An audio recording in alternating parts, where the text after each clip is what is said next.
Alright, I'm not going to toss it, but okay, there you go. Hey, what's going on, everyone? It's me, Mr. Mario. Welcome back to another episode of Thrifty Gaming Pickups. In case you do not know, this is a video, I guess, show episodic type series that I casually do here on my second channel. My main channel, Mr. Mario 2011, will be linked down below in the description, where if you want some videos that maybe don't involve Lily as much, but is more related to video game modding, console mods, a little more editing, all that other fun stuff, but still in the realm of gaming, you can check out that, that channel down below in the description. But either way, Thrifty Gaming Pickups is my series that I do here on the second channel with my dog Lily, and essentially what I do is I like to go out and pick up video game related stuff from, video game stores, thrift stores, yard sales, garage sales, sometimes even friends, online sales, whatever it might be. So I've done it enough that I say, I kind of want to make a little bit of a series out of it here. So whenever I have, a small cache of stuff, or I have a fun, cool run, I guess you can say, of picking up a few things, I end up recording an episode here with my dog Lily, and she really likes these episodes because that means that she gets to eat treats like that. So that's what we do. It's super chill, super laid back. There's like hardly even any cuts here when we edit it, so I'm just going to get down on the floor here, and we'll go ahead and get started. Right, Lily? Now, as you can see, this is a pretty small haul right here because almost all of this is really from today, except for one thing, which I did forget about in a previous episode. So I did want to do this episode just so I would make sure I have everything while it's still fresh in my head, and also have a little bit of a shorter episode for you all as well too. But it's all good. We get to see Lily. She gets to enjoy herself, and yeah, it works out. Oh my god, Lily, I still have stuff. There you go. Okay, cool. Enjoy yourself, Lily. Yum. Just make a nice mess. All right. Either way, let's go ahead and get into this. So before I forget again, the first thing here, this was from at least 2 or 3 episodes ago. Mario Kart DS. Now, I did not pick this up here recently. I ended up picking up a cartridge-only version of this somehow, which I'll be honest, the original story seems to be... Lily, there's no treats in there. You are greedy. There is no treats in there. Does that look like a treat to you? Does... I ended up getting a cartridge-only version of Mario Kart DS. Now, what ended up happening is, I guess you could say, follower, friend, fan of the channel here and of the show, Executioner, shortly after the episode where I showed this went live, he ended up sending me a photo of just the case like this, and like a case with the rest of the stuff in it except for the game. So I asked if it was in response to my episode of Thrifty Gaming Pickups where I showed getting a copy of Mario Kart DS. And he said yes. Now, I guess at around that time when the episode had released, I believe he said he went to like a church yard sale or something, or like a rummage sale or what have you, and he ended up finding this along with a Game Boy Advance game, I want to say. But the case is in quite good condition. It's the case, it's the artwork, it's the manual, it has everything. Let me even double check this as well. I do this with one-handed, because I want to make things difficult. But wow, look at this. It has the Club Nintendo. Rest in peace to Club Nintendo. I don't think that's around anymore. It's got the health and safety information. It's complete except for the game. But he saw someone who had the game. So he ended up offering to send this out to me, and he just asked if I would throw him $5 to cover shipping, and I said absolutely. So I paid $5 here for the artwork, yes. I paid $5 for the artwork, the case, the game. Well, not the game. The game, I ended up paying less for that, which I want to say I only paid a few dollars for that. But either way, I now, thanks to Executioner, have a complete copy of Mario Kart DS. So big thank you for that, man. Really appreciate it. It looks nice on the shelf. One thing I noticed, though, that was odd with this, I didn't notice until I pulled it out for this video, is that the game is rated E, as you can see, but if you look on the back, there's no ESRB rating. Nothing. You can clearly see where it's supposed to be, but there's absolutely no ESRB rating. Just look at this. See what I mean? it's not on there, but it should be. So that threw me off, and I was thinking maybe this is like a promo copy of it that was included in a console or something that was bundled with it. I'm not sure what the issue is with that, or maybe this is just how this specific game was printed. I don't know. I'm not enough of a Mario Kart DS connoisseur to be able to detect that, but I thought that was interesting.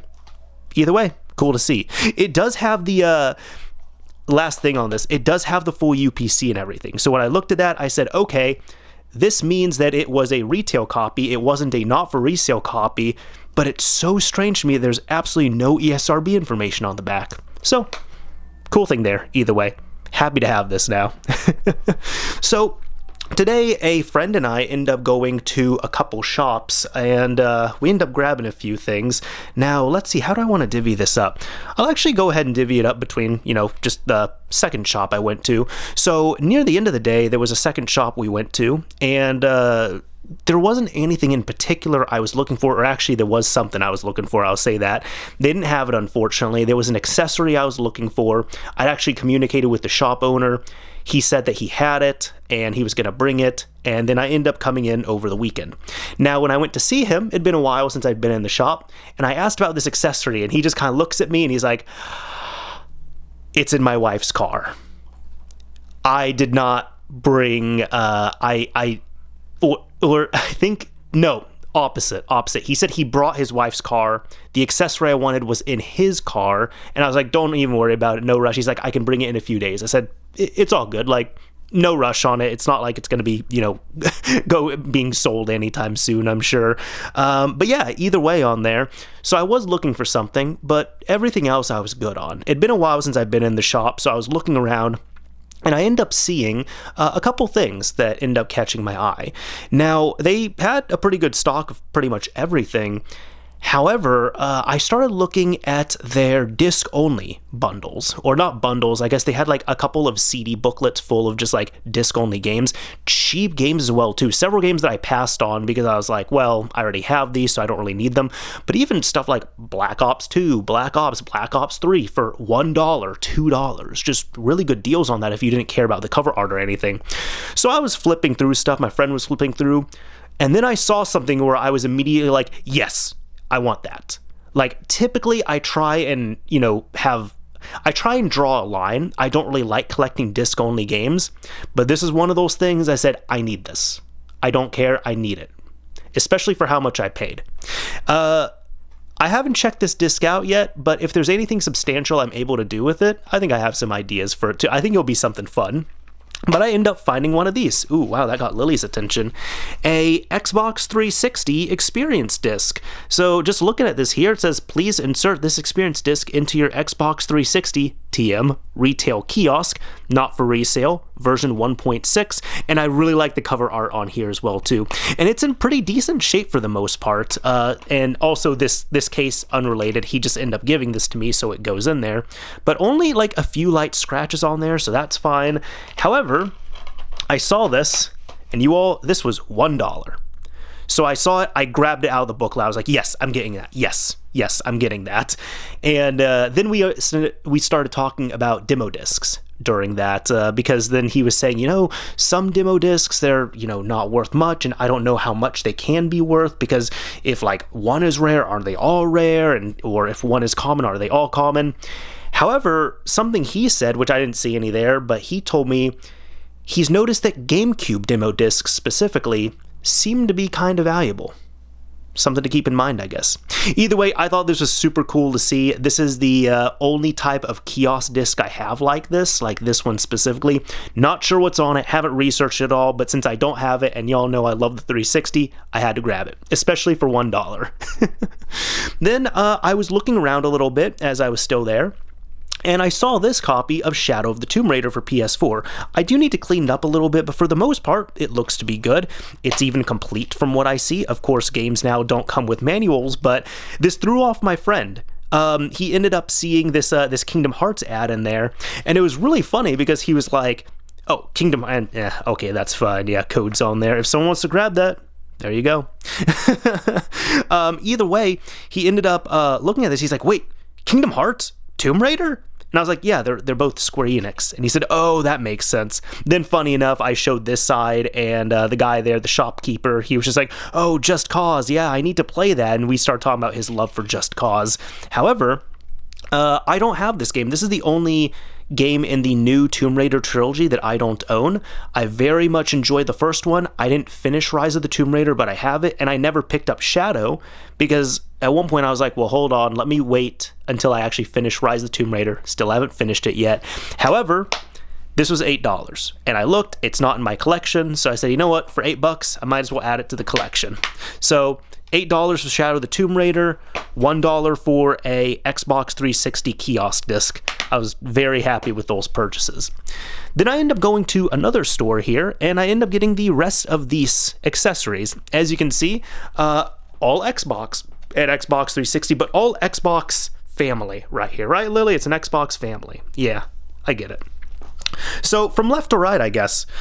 First of all, there was a Xbox controller. This is a Logitech, as you can see, wireless, original Xbox controller.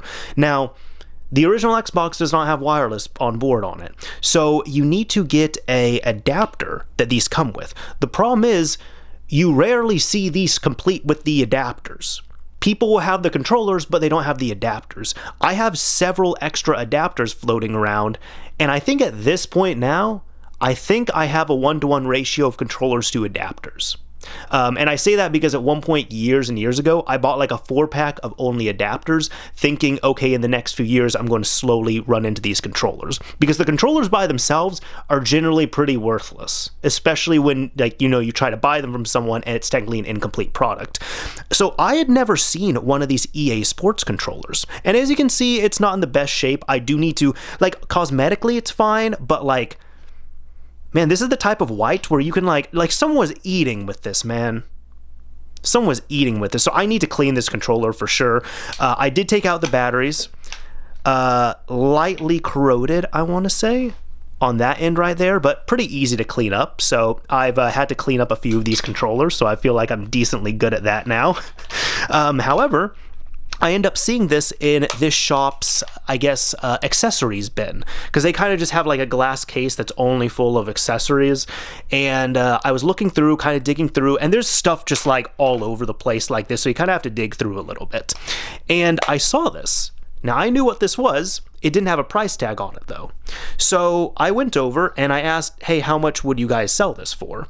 And the guy I was dealing with ended up asking one of his coworkers. He came back. He started explaining to me. He said, yeah, so it's a Xbox, like original Xbox, a wireless controller. Unfortunately, there's an adapter for it that's needed, and I don't think we have the adapter. We might not have gotten it, or we might have sold it, but if you didn't see it in there, I don't think we have the adapter in stock. And he said he would sell it for $10. Now, I asked, that's a fun thing with it, right? Since I know that it's incomplete, I just asked, okay, well, since I need an adapter, like, I'll still buy the controller. And he did warn me. He said, hey, well, you know, you need the adapter for the controller. I said, oh, that's fine. Would you sell the controller by itself? Would you do $5 on it? He said, I can do $6. I was like, absolutely. So $6 for this, I was pretty happy with it. Again, I have plenty of adapters on deck, so I'll be able to use that controller. Then I end up finding some more original Xbox things. Now this is what I was looking for. Oh, Lily, you're interested in it. Okay. These end up plugging into the top of the original Xbox controller. I actually, hold on. Here we go. Here we go. Perfect. We're gonna go visual with this, excuse me. But I have an original Xbox controller right here, right behind me. And as you can see, this is where you would plug in the memory units or accessories, such as one of these communicators. So you can use this on Xbox Live or with games that are compatible with the Xbox communicator, and then up top here, you end up plugging in your headset. Just like that, it's a 2.5mm jack. So these have been becoming a little bit more popular lately because of Xbox Live Insignia, which, in case you don't know, Insignia is the free Xbox Live 1.0 replacement and rebuilding project that the Insignia team has been working very hard on, and it is super awesome to see. So these have been, from what I understand, kind of worthless for a while, but they've kind of gone up in price a bit because there's been a bit of a demand because, hey, Xbox Live 1.0 on the original Xbox is working again. Super cool to see. I don't know why, but for some reason I had a feeling when I went to this shop. I said, I have a feeling this would be the shop that would have some of these. So I ended up finding one of these in a bin, and it was $9, which cheaper than the market rate right now, but I felt a little expensive, I guess, for what it is, because these have been worthless for so long. And they didn't have just one. They had two of them. So I decided to end up grabbing the both of them. Now, one of them, and interesting, I've never had these before. These are the first ones I've ever owned. I just noticed the button on it. It looks crooked on here, right? But when you plug it into the controller, aesthetically it seems to work. That's just the mute button. Either way, what happened was I had the both of these. I said, hey, one of them is $9. The other one doesn't have a price tag on it. And the guy said, well, it would probably be the same price. And I just asked, would you do $15 for the pair? And he said, yeah, I can do that. So he sold one of them for $9. The other one he sold for $6. He said it adds up to $15. I said, perfectly cool. So was happy to get the both. So $7.50 each, I guess you can say, or $15 for the pair. Then I've also gotten one or two hard drives from there before. Now, funny enough, I actually got one of these cheaper hard drives from them one time, and they forgot to ring it up. And then when they realized their mistake, they just said, oh, that's fine. That's a gift on us. So this time I end up paying for these ones. Now, this is just a standard 20 gigabyte Xbox 360 hard drive. I end up paying $5 for this. This one here is a little more useful. This is a 120 gigabyte black Xbox 360 hard drive. Literally, that can be your hard drive. Yeah, see, it matches you, right? It's got like a little bit of like silver. You got some, there's like some white on you, and then, black fur. Black hard, it works. Okay, cool. Yeah, this ended up being $10 for this. So 120 gigabytes, that's more worthwhile to use, but the hard drives are old enough, so I would still recommend, replacing it if you care for the longevity here. But whenever I find these Xbox 360 hard drives for cheap, for the fat specifically, I generally pick them up because this design is proprietary. If you want to use it on a retail system, you need to have, a hard drive with the security sectors on there at minimum if you're making your own, or you need to have a legitimate Xbox 360 hard drive, or if you're using a hard modded system, you still need this adapter right here unless you want to do other physical modifications to the system. So this is the proprietary part right here. So even if you want to upgrade the hard drive to like a 1 terabyte, a 2 terabyte, or if you want to put an SSD in there, you still need one of these casings. The hard drive doesn't even need to work. You just need the casing itself, and you need to plop your new hard drive in there. So that's why even when I bought both these, I said I don't even really care about the storage for the most part. I more just care about the casing. So if I can find them for like $5, or if you can get like a bigger one for $10, yeah, I like to pick them up. So that's why I end up picking these two up here. So overall, everything here was just under $40 for the controller, the Xbox Live communicators, the two hard drives, not this controller, not this one. This one I already had on hand. I've had this one for years. We're going to get that out of the way. Excuse me. So the best thing about this shop as well too, and this is what I've told my friend when I was there, I said the shop, it's such... How do I describe this? It's such a good blend between it's a really nice professional shop, they know what they're doing, fantastic employees, super polite, but at the same time, you get kind of the shady vibe from it as well too, and not necessarily in a bad way. I guess I mean like with the clientele, with like wanting to sell a lot of stuff. At one point, I am pretty sure there was a guy who had a stolen like Moto 360 smartwatch who was trying to sell it there. They couldn't take it because they don't take the Moto 360 watches. This is just while I was there this time. There was something else that stuck out to me. I'm not remembering what it was right now. But in regards to this here, oh, yes, this didn't happen this time around, but they also, pay out cash for a bunch of things as well, too. And they will quite literally tell people, they will say, hey, yes, we will buy your items, but if you're wanting to sell something to us, you might need to come back tomorrow, and we recommend you come back before noon, because we typically run out of cash at noon. And like, I've never heard that from any other store, never heard it from a GameStop, nothing.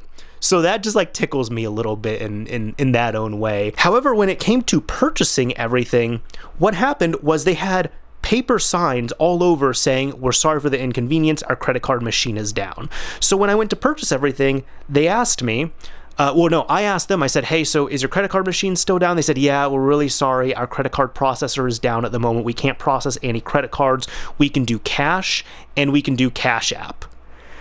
And I started laughing a bit because I was just like, yo, I've never been to like a official like clean retail store like this, and it's just like, oh yeah, we can't do credit cards right now, but we could do cash and we could do Cash App.